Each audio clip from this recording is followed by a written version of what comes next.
시키려 있는가. 어려운데 이게 하는 능력을 그대는 참으지 않은가. 예수의 보혈로 그대는 시키려 있는가. 마음속에 여러 가지 죄악이 깨끗이 씻기려 있는가. 주 예수와 만나서 오늘 함께 그대는 행복을 하는가. 아무 때나 어디든지 그대는 십자가를 들고 있는가. 예수의 보혈로 그대는 씻기려 있는가. 마음속에 여러 가지 죄악이 깨끗이 씻기려 있는가. 오늘 우리가 살펴볼 말씀은 창세기 34장 1절에서 31절까지 옳시다. 첫째 단원은 34장 1절에서 7절로 나누었습니다. 자, 1절에서 2절을 같이 읽으십니다. 레아가 야곱에게 낳은 딸 디나가 그 땅의 딸들을 보러 나갔더니 히위 족속 중 하몰의 아들 그 땅의 추장 세겜이 그를 보고 끌어들여 강간하여 욕되게 했다 그랬어요. 레아가 야곱에게 낳은 딸 디나라고 했습니다. 우리 나눠진 자료에서 창세기 30장 19절에서 21절까지를 같이 읽으십니다. 레아가 다시 임신하여 여섯째 아들을 야곱에게 낳은지라. 레아가 이르되 하나님이 내게 후한 선물을 주시도다. 내가 남편에게 여섯 아들을 낳았으니 이제는 그가 나와 함께 살리라 하고 그의 이름을 스불론이라 하였으며 그 후에 그가 딸을 낳고 그의 이름을 디나라 하였더라. 여러분들은 나누어드린 도표를 보시면서 제 말씀을 듣기를 바랍니다. 야곱이 레아와 라헬을 부인으로 맞이한 때는 그의 나이가 83세 때였을 것으로 추측을 합니다. 따라서 그가 자식을 얻은 때는 84세부터 90세까지였을 것이라고 봅니다. 정상적인 출산은 임신 후 10개월이 지나야 이루어집니다. 따라서 레아는 야곱이 84세가 되었을 어느 때에 맏아들 루벤을 낳았을 것입니다. 그리고 출산 후 임신될 수 있는 때는 6주 내지 3개월 후라고 합니다. 물론 야곱의 때는 100세가 넘어서도 자식을 낳을 수 있도록 건강한 육체를 남녀 모두가 가진 때이기 때문에 그로부터 자그마치 4,000년 가까운 세월이 지난 오늘날과 비교한다 그러면 한 40-50년의 차이는 있지 않을까 이렇게 생각을 합니다. 참고로 통계 자료에 의하면 2018년의 세계 평균 수명 중에서 한국이 83세로 제3위이고 미국은 78.6세로 46위입니다. 야곱은 147세에 죽었습니다. 이미 아시고 계시는 사실이지만 레아는 야곱의 나이 84세로부터 90세까지 아들 6을 낳았고 딸 하나를 낳았습니다. 출산으로부터 다음 출산까지를 약 11개월이다라고 하는 가정을 적용을 시키면 모두가 77개월이 소요된 것으로 추정할 수 있습니다. 야곱이 83세 어느 날에 레아를 신부로 맞이했으니까 니나가 출생한 때는 야곱이 아마도 89세 후반이었을 것이다. 이렇게 추산할 수 있습니다. 한편 자식을 낳지 못하던 라헬이 첫 아들로 요셉을 낳은 때는 야곱이 90세 때로서 부인 둘을 얻은 대가로 라반에게 무료로 봉사한 14년이 끝나가는 해였습니다. 우리 다 같이 창세기 30장 25절로 26절을 같이 읽으시겠습니다. 라헬이 요셉을 낳았을 때에 야곱이 라반에게 이르되 나를 보내어 내 고향 나의 땅으로 가게 하시되 내가 외삼촌에게서 일하고 얻은 처자를 내게 주시어서 나로 가게 하소서. 내가 외삼촌에게 한 일은 외삼촌이 아시나이다. 그리고 야곱이 삭슬 받고 일한 6년이 끝났을 때 야곱의 나이는 아마도 96세였을 것입니다. 그때 야곱은 기회를 틈타서 외삼촌 라반 몰래 밧단 아람을 떠나서 길르앗산으로 갔습니다. 이어서 그 뒤를 추격한 라반이 그곳에 도착한 때는 야곱이 떠난 지 10일이 지난 때였다라고 했습니다. 그렇다면 이때 야곱의 나이는 여전히 96세였을 것입니다. 그리고 연이어서 무니엘의 사건과 에서와의 만남이 일어났으니까 야곱의 일행이 숫곳에 정착한 때 역시 야곱의 나이가 여전히 96세였을 것이다. 이렇게 생각을 합니다. 따라서 이때 디나의 나이는 7살 경이었을 것입니다. 물론 디나는 야곱의 딸이지요. 이 야곱은 76세 때에 우물을 덮은 큰 돌을 혼자서 옮겨낸 사람입니다.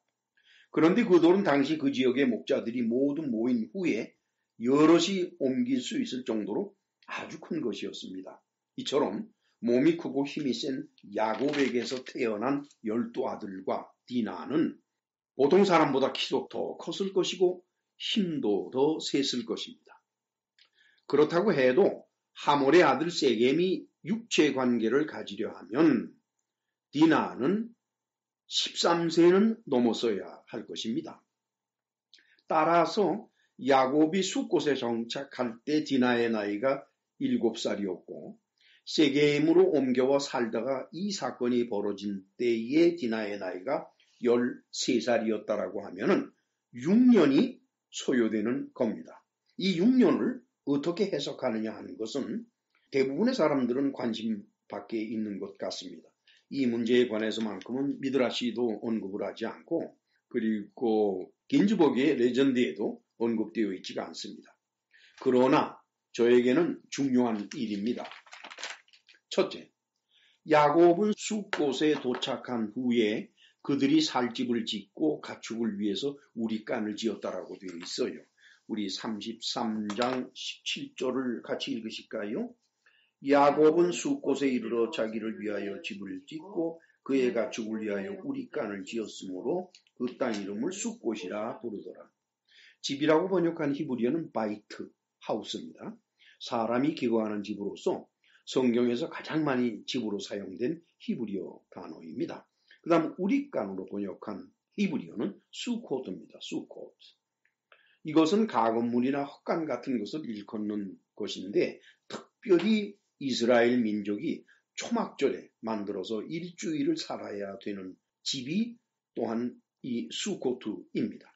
우리 다 같이 느헤미야서 8장 13절로 18절이 되겠습니다만 우선 13절에서 14절을 같이 읽으실까요?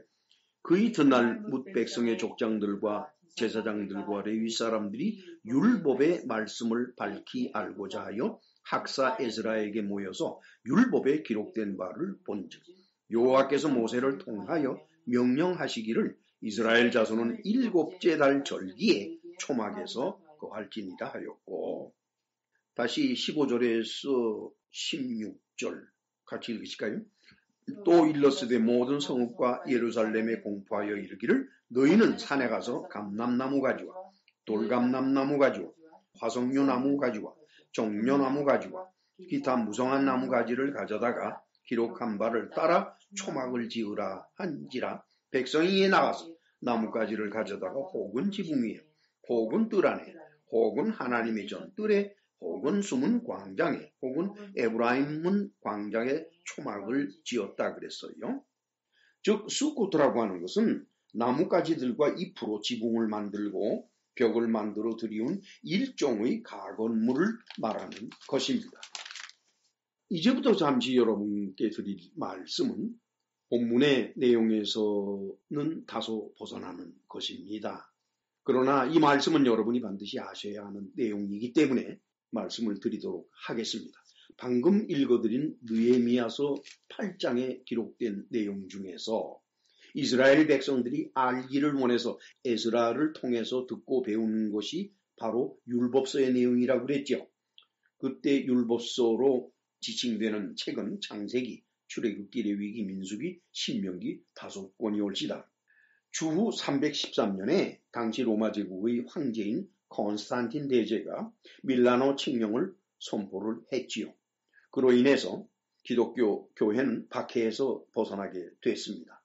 그리고 황제가 믿는 종교로 변신이 됐지요. 기독교 교회는 이렇게 해서 오늘날의 가톨릭 교회를 이룩하게 된 것입니다. 가톨릭 교회는 7개의 성사를 만들고 마리아 숭배와 성자 숭배를 통한 우상 숭배를 받아들였습니다.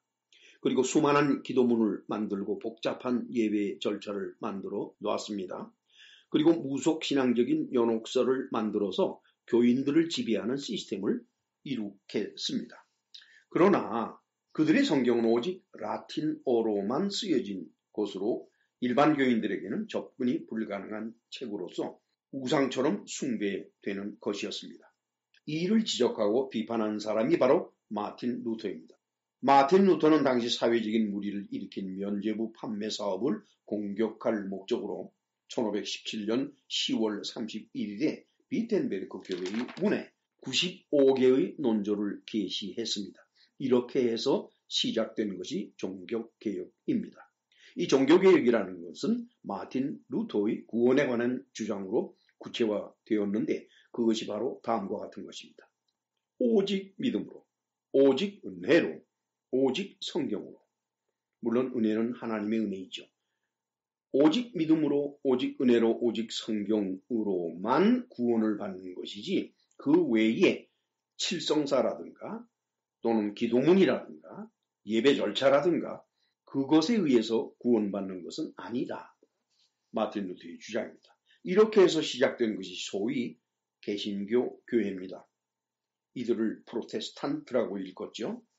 가톨릭 교회를 저항하는 것이라는 뜻입니다. 그런데 오늘날 기독교 교회, 특히 개신교 교회들, 여러분들과 제가 몸담고 있는 것입니다.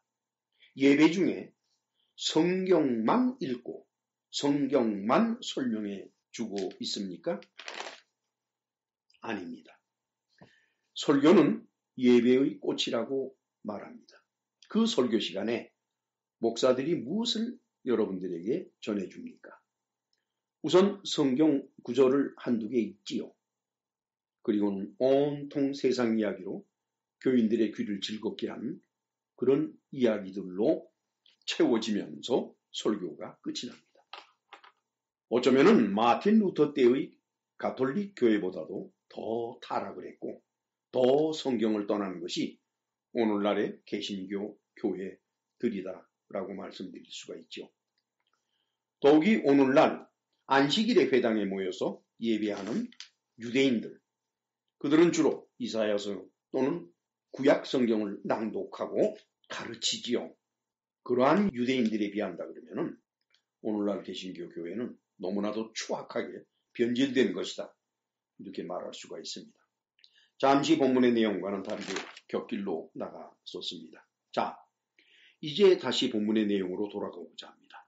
야곱이 숫곳에 지은 집과 우리가는 최소한 1년 이상 그곳에 살고자 계획할 때에만 가능한 것입니다. 아마도 야곱은 길게는 3, 4년, 짧게는 1, 2년 동안 숫곳에 머물면서 바단 아람에서 이끌고 온 가축들을 팔았을 것이라고 봅니다. 그리고 어쩌면은 세일에서 자기가 오기를 기다리고 있는 형 에서의 눈치를 보는 것도 목적이었을 것이라고 저는 생각합니다. 그리고 그들은 목축이 주업이기 때문에 약속의 땅에서 새롭게 가축들을 키워야 되니까 그 새끼들을 얻기 위해서 그 기간 숫곳에 머무는 것이 필요했을 것이다라고 봅니다. 숫곳에서 모든 것이 어느 정도 처리된 후에 야곱은 가산을 정리해서 요단강을 건너 세겜으로 갔을 것입니다. 그리고 세일로 간 에서 역시 야곱이 요단강을 건너지 않고 숫곳에 머물러 있는 한은 그가 자기를 피해서 도망갔다고 생각하지는 않았을 것입니다. 요단강을 안 건너갔으니까요. 둘째, 숫곳에서 세겜으로 옮겨온 야곱은 우선 세겜성 안으로 들어가지 않았습니다. 그는 성읍 앞에 있는 밭에 장막을 설치하고 이번에는 그 밭을 하몰의 아들들의 손에서 값을 치르고 샀습니다. 그렇게 해서 그 땅을 공식적으로 소유하게 됐지요. 아마도 딸 디나의 사건이 없었다 그러면은 그곳에서 즉 세겜에서 오래도록 살았을 것입니다. 그런데 어느 때 야곱의 딸인 디나가 그 지역의 여자들을 보려고 호기심에 혼자 밖을 나갔습니다. 왜 혼자 나갔을까요? 그때 야곱과 요셉만이 집에 있었을 뿐 다른 아들들은 모두 가축들을 이끌고 밖에 나가 있었기 때문입니다. 아마도 디나가 혼자 밖에 나갈 수 있게 된 것은 그곳에 정착한 지 최소한 2년 정도는 지나야 가능한 일이었을 것입니다. 이를 종합해서 살펴보면 숲곳에서 4년, 세겜에서 2년의 세월이 지난 때에 일어난 사건이 오늘의 본문에 기록된 야곱의 딸인 디나가 당한 치욕스러운 사건인 것입니다. 자, 그러면 본문으로 다시 돌아와서 3절에서 4절을 같이 읽으실까요? 그 마음이 깊이 야곱의 딸 디나에게 연연하며 그 소녀를 사랑하여 그의 말을 위로하고 그의 아버지 하몰에게 청하여 이르되 이 소녀를 내 아내로 얻게 하여 주소서 하였더라. 우리말로 연연하다라고 번역한 것이 다바크 네페시입니다. 다바크 그러면 클링, 집착하는 걸 말하고 네페시는 소울이죠, 혼이죠. 그래서 타낙 번역을 보니까 being strongly drawn 그랬어요. 아주 강하게 이끌렸다 그랬습니다. 이제 몹쓸 짓을 해놓고 나서 이제 깜짝 놀란 거죠. 내가 이 여인을 사랑하는구나 해서 그의 마음을 말로 위로했다. 뭐 말로 위로해서 해결하겠습니까? 본문 5절을 같이 읽습니다. 야곱이 그 딸 디나를 더럽혔다 함을 들었으나 자기의 아들들이 들에서 목축함으로 그들이 돌아오기까지 잠잠했다. 잠잠했다라는 건 이제 히브리어 하라쉬인데 하라쉬는 비사일은 아무 말 안 하는 걸 말해요. 뭐 당연하죠. 노인네가 되면은 자식들을 의존하는 마음이 일어나도록 돼 있습니다. 이제 6절 같이 읽으시죠. 세겜의 아버지 하몰은 야곱에게 말하러 왔다. 이제 본격적으로 세겜의 아버지 하몰이 자기 아들의 일을 사과도 할 겸 또 디나를 며느리로 삼을 겸 등등 해서 야곱을 만나러 왔죠. 7절 같이 읽습니다. 야곱의 아들들은 들에서 이를 듣고 놀라와 돌아와서 그들 모두가 근심하고 심히 노하였으니 이는 세겜이 야곱의 딸을 강간하여 이스라엘의 부끄러운 일 곧 행하지 못할 일을 행하였습니다. 당연하죠. 얼마나 화들이 났겠습니까? 그런데 이들이 그 소식을 들은 것은 돌아와서가 아니라 들에서 들었다 그러니까 아마 종들이 가서 알려줬겠죠. 둘째 단어는 8절에서 17절까지 옳시다. 8절에서 10절을 같이 읽으실까요? 하몰이 그들에게 이르되 내 아들 세겜이 마음으로 너희 딸을 연연하여 하니 원하건대 그를 세겜에게 주어 아내로 삼게 하라. 너희가 우리와 통혼하여 너희 딸을 우리에게 주며 우리 딸을 너희에게 데려가고 너희가 우리와 함께 거주하되 땅이 너희 앞에 있으니 여기 머물러 매매하며 여기서 기업을 얻으라. 너그러운 제안이지요. 나그네들인데 땅도 주고 여기서 살아가고 우리와 함께 섞여 살라도 좋다라고 하는 참으로 당시로 봐서는 너그러운 제안이 되겠습니다. 그런데 야곱은 형 에서의 결혼을 통해서 이미 원주민들과의 통혼이 얼마나 위험한 것인가라는 것을 알고 있었습니다. 우리 다 같이 창세기 26장의 34절로 35절을 같이 읽으실까요? 에서가 40세에 헷족속 부엘리의 딸 유딧과 헷족속 엘론의 딸 바스맛을 아내로 맞이하였더니 그들이 이삭과 리브가의 마음에 근심이 되었다 그랬어요. 다 봤죠? 자, 이제 본문으로 돌아와서 11절에서 12절을 같이 읽으실까요? 세겜도 디나의 아버지와 그의 남자 형제들에게 이르되 나로 너희에게 은혜를 입게 하라. 너희가 내게 말하는 것은 내가 다 주리니 이 소녀만 내게 주어 아내가 되게 하라. 아무리 큰 혼수와 예물을 청할지라도 너희가 내게 말한 대로 주리라. 다급했지요. 세겜 역시 적극적으로 디나를 내게 달라고 남자 형제들에게 지금 말하고 있습니다. 13절을 같이 읽으실까요? 야곱의 아들들이 세겜과 그의 아버지 하몰에게 속여 대답하였으니 이는 세겜이 그 누이 디나를 돌려줬습니다. 13절 말씀은 야곱의 아들들이 지금 세겜과 그의 아버지 하몰을 상대로 대화를 나눌 때 거짓말을 하고 있다라고 하는 것입니다. 즉 진실한 마음으로 대화를 나누지를 않고 있다라고 하는 것입니다. 그 까닭은 자기 누이 동생 디나가 능욕을 당했기 때문이지요. 그런데 여기에서 만약 디나가 이때 나이가 13세였다 그러면은 장남인 루벤은 18세고 차남인 시므온이 17세, 삼남인 레위가 16세가 될 것 같습니다. 이 가운데서 세겜의 추장으로 인한 히위 족속을 죽인 사람은 바로 둘째와 셋째, 즉 시므온과 레위였습니다. 그들의 나이로 봐서 평소의 상태로는 세겜과 그의 족속을 죽인 힘이 있을 수가 없습니다. 그래서 그들이 사용한 계략이 바로 할례를 행하게 하는 방법이었을 것이다. 저는 이렇게 생각을 합니다. 그래서 13절에서 야곱의 아들들이 세겜과 그의 아버지인 하몰을 속이기로 한 것이었다. 이렇게 기록되어 있습니다. 아마도 야곱의 아들들은 들에서 디나 사건을 전해 듣고 집으로 돌아오는 길에 서로 상의해서 자, 이들을 모두 죽이자 이렇게 결정을 한 것 같습니다. 본문으로 돌아와서 14절을 같이 읽으실까요? 야곱의 아들들이 그들에게 말하되 우리는 그리하지 못하겠노라. 할례받지 아니한 사람에게 우리 누이를 줄 수 없노니 이는 우리의 수치가 됩니다. 이건 맞는 말이죠. 이스라엘 백성이라고 하는 것은 할례가 전제되어 있기 때문에 할례받지 않는 사람과는 관계를 가질 수가 없죠. 이것은 결국 틀린 말은 아닙니다. 자, 이제 15절에서 17절을 같이 읽으실까요? 그런즉 이같이 하면 너희에게 허락하리. 만일 너희 중 남자가 다 할례를 받고 우리같이 되면 우리 딸을 너희에게 주며 너희 딸을 우리가 데려오며 너희와 함께 거주하여 한 민족이 되려니와 너희가 만일 우리 말을 듣지 아니하고 할례를 받지 아니하면 우리는 곧 우리 딸을 데리고 가리라. 야곱의 아들들은 세겜에게 그의 족속들 중 남자는 모두 할례를 받는 조건을 내세웠던 겁니다. 다시 말씀드리면은 이미 모든 남자를 죽이려고 한 것 같습니다. 그렇죠. 한둘만 죽여서 해결할 문제는 아니지요. 안 그러면 디나를 데리고 가겠다 엄포를 놓았습니다.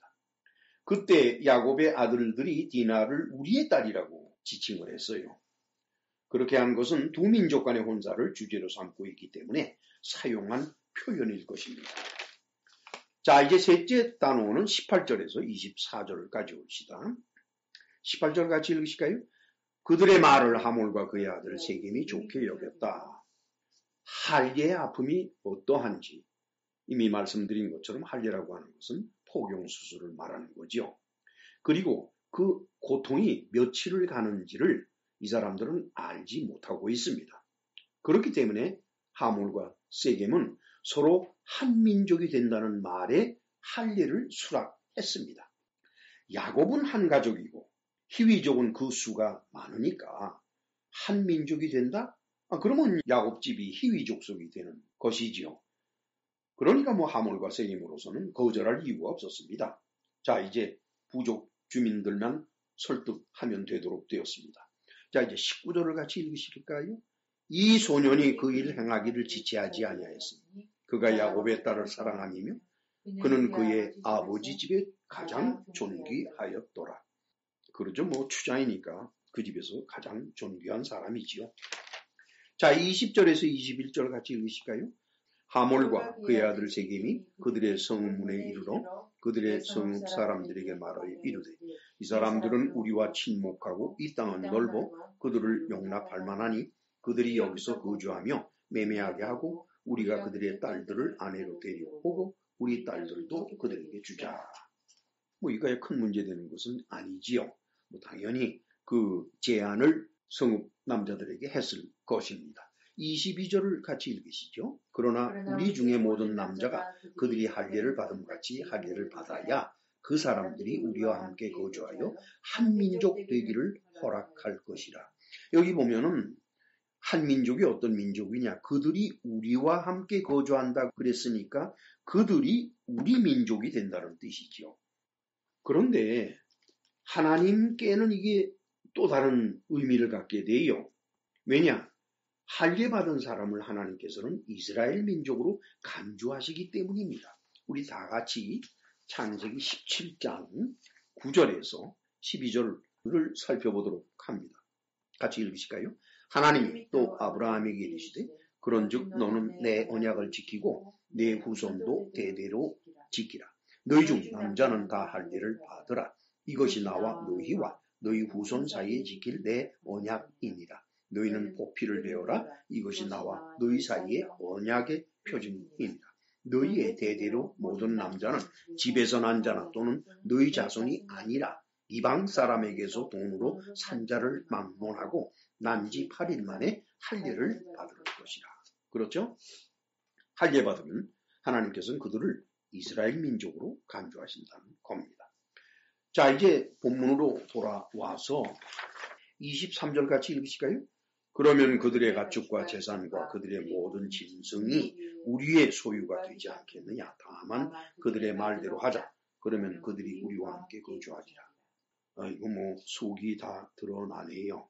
동상이몽이라고 양쪽 다 서로 다른 생각을 하고 있으니까 미친 것도 없고 당한 것도 없고 다 그러네요. 여기서 보면 하몰과 세겜은 다른 속셈을 가지고 있었다는 것을 알게 돼요. 뿐만 아니라 야곱의 아들들도 할례받고 고통 속에 있을 이들을 모두 죽이겠다 하는 계획을 가지고 있었으니까 양측 모두 할례를 도구로 이용하려고 있을 뿐이다. 우리는 어렵지 않게 이 사실을 알게 되죠. 특히 야곱의 아들들의 경우는 그 상태가 더욱 심각했습니다. 세겜 성읍에 사는 히위 족속들의 모든 남자가 할례를 받으면 그들 모두가 하나님과의 언약 안으로 들어오지 않습니까? 그렇다면 그들이 전부 이스라엘 민족으로 하나님에게는 간주가 되는 겁니다. 이것은 하나님께서 아브라함에게 주신 언약 때문에 그렇게 되는 거죠. 따라서 만약 야곱의 아들들이 할례를 받고 고통 중에 있는 세겜 성읍의 사람들을 죽이면 형제를 죽인 죄를 짓게 되잖아요. 그러나 불행하게도 야곱의 아들들은 여기까지는 생각이 미치지 못했던 것 같습니다. 그러기에는 너무 나이가 즐겁고 누이 동생이 낳은 능력에 대한 분노가 컸다. 이렇게 생각을 합니다. 자, 이제 본문에 24절 같이 읽으실까요?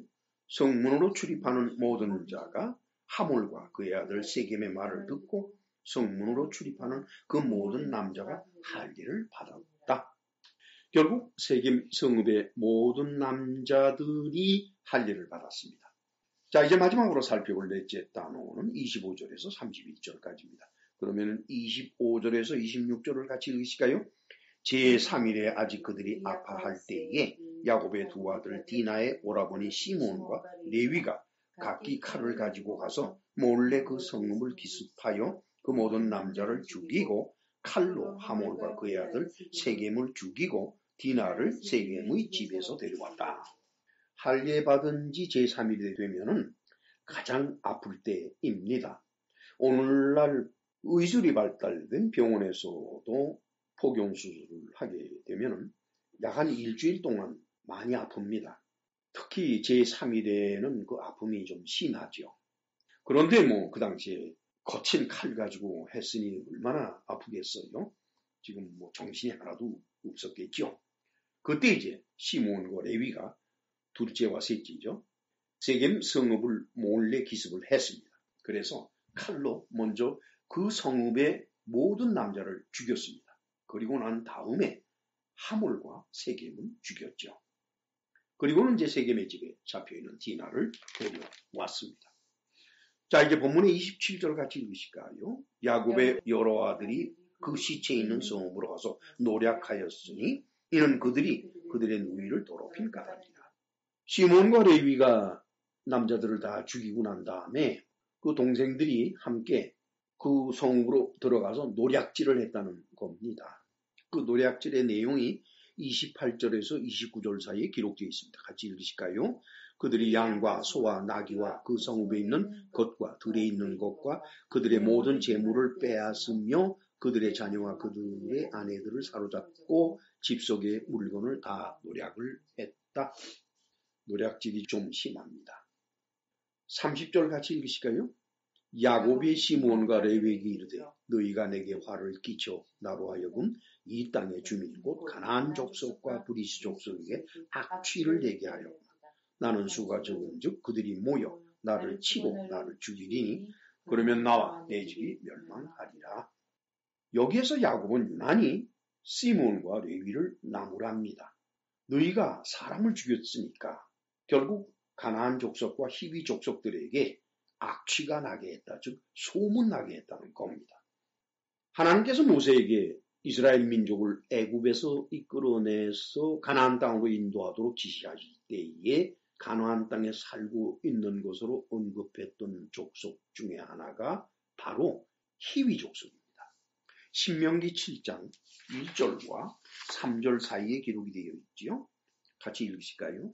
네 하나님 여호와께서 너를 인도하사 네가 가서 차지할 땅으로 들이시고 네 앞에서 여러 민족 헷 족속과 기르가스 족속, 아모리 족속, 가나안 족속, 브리스 족속, 히위 족속, 여부스 족속 곧 너보다 많고 힘이 센 7 족속을 쫓아내실 때에 그랬어요. 여기 보면은 히위 족속이 그 안에 포함되어 있지 않습니까? 물론 그들과의 통혼 역시 하나님은 금하셨습니다. 우리 3절을 같이 읽으실까요? 또 그들과 혼인이 난지도 말지니 네 딸을 그들의 아들에게 주지 말 것이고 그들의 딸도 내 며느리로 삼지 말아라. 그리고 실제로 여호수아가 요단강을 건너가서 20여 년간 정복 전쟁을 일으킨 것은 지금 오늘의 본문의 사건이 일어난 지 거의 520년이 지난 후에 일어난 일입니다. 따라서 오늘의 본문의 사건이 일어난 때는 아직 가나안 땅의 원주민과 전쟁을 해서는 안 되는 때였습니다. 웬고니까 중과 부족이기 때문입니다. 여호수아가 이스라엘 사람들을 거느리고 정복전쟁을 할 때 그때 이스라엘군이 60만 명이었습니다. 그것을 생각을 하면은 지금 야곱이 무슨 걱정을 하느냐 하는 것을 우리는 쉽게 이해할 수가 있죠. 그래서 야곱은 나는 수가 적기 때문에 저들이 모여서 나를 치면 나와 내 집이 멸망을 할 것이다 라고 한탄을 했습니다. 이때 아들들 특히 시몬과 레위의 대답은 다음과 같았습니다. 우리 본문의 31절을 같이 읽으실까요? 그들이 이르되 그가 우리 누이를 창녀같이 대우함이 옳으니까.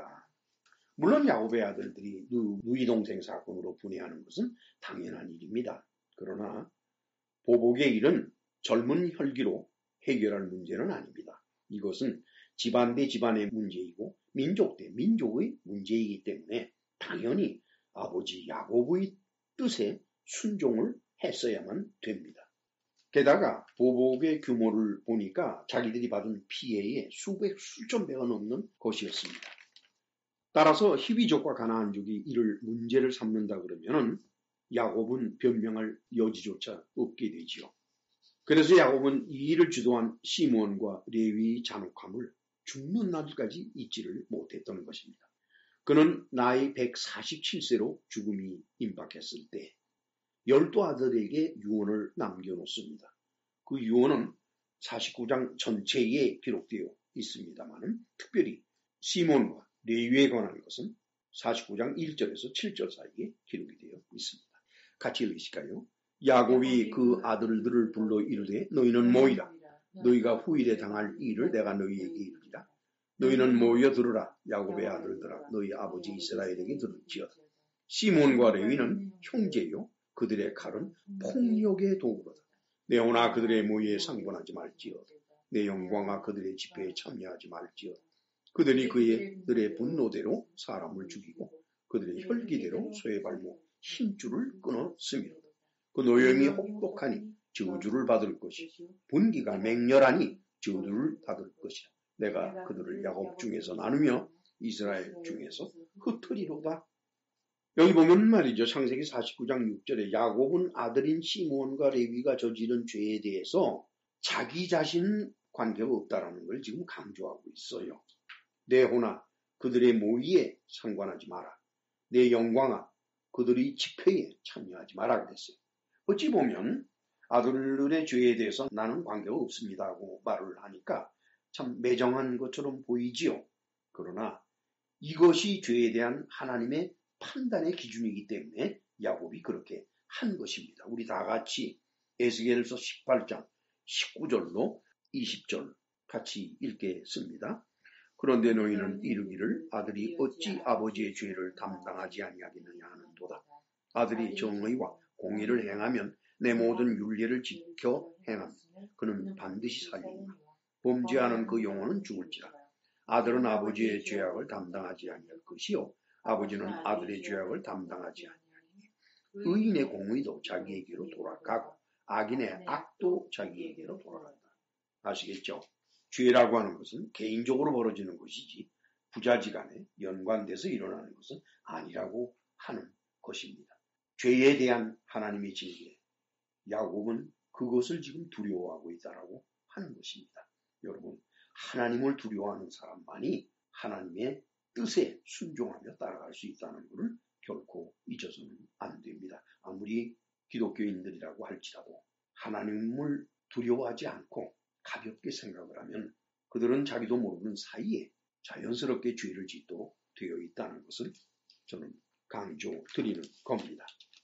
이 사건이 일어난 때를 야곱의 나이 102세로 추정한다 그러면 야곱이 이때의 한을 마음에 담아온 기간, 그게 무려 45년이나 됩니다, 여러분.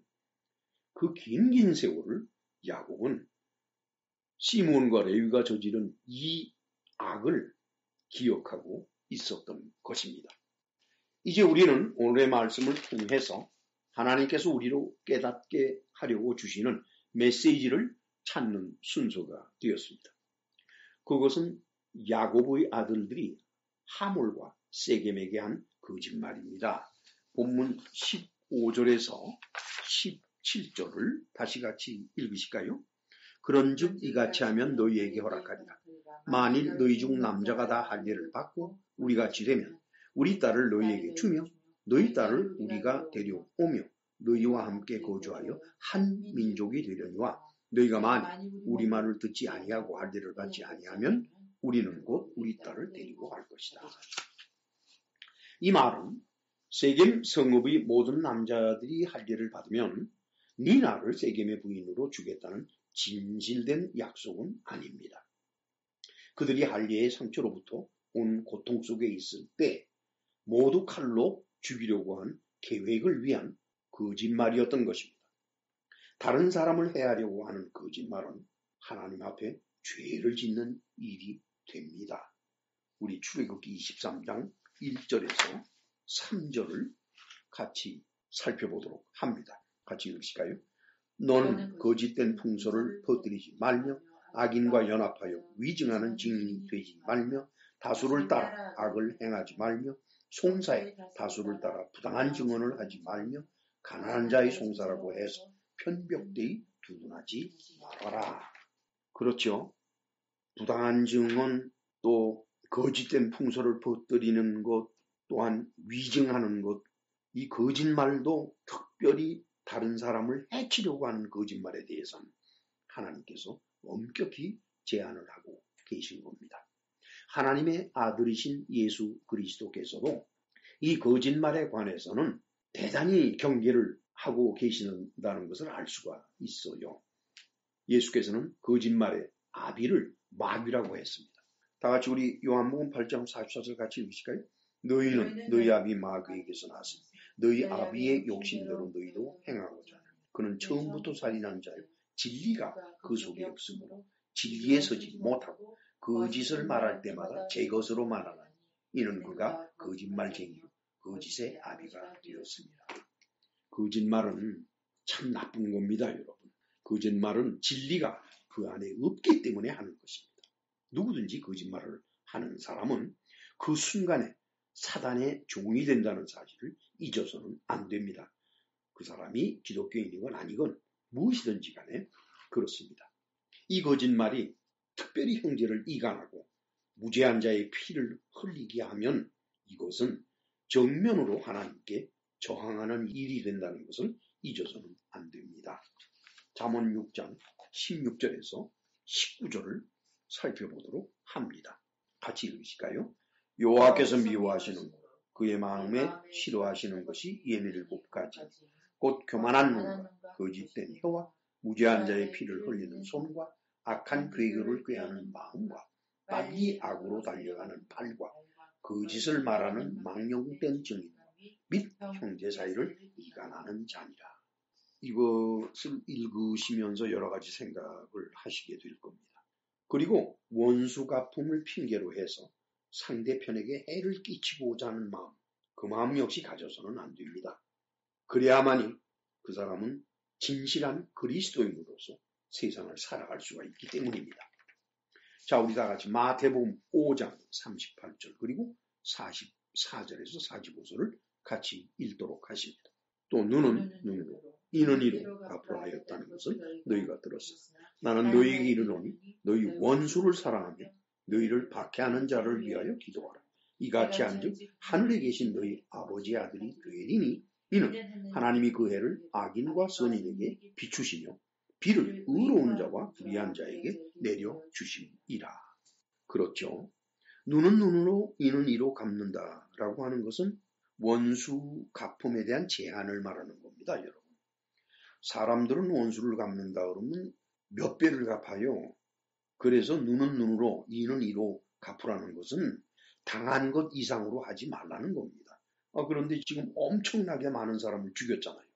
그래서 이것이 이 예수님의 말씀이 중요한 겁니다.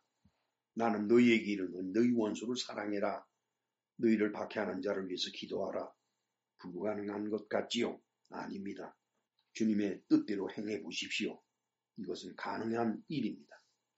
하나님께서는 당신의 아들을 사람의 아들로 보내셨지요.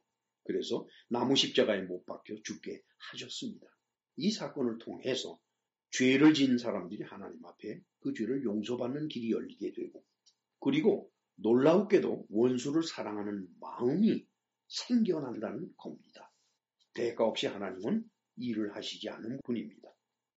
그리고 사실상 이 세상에서의 원수 갚음은 또 다른 악을 만들어내게 되어 있습니다.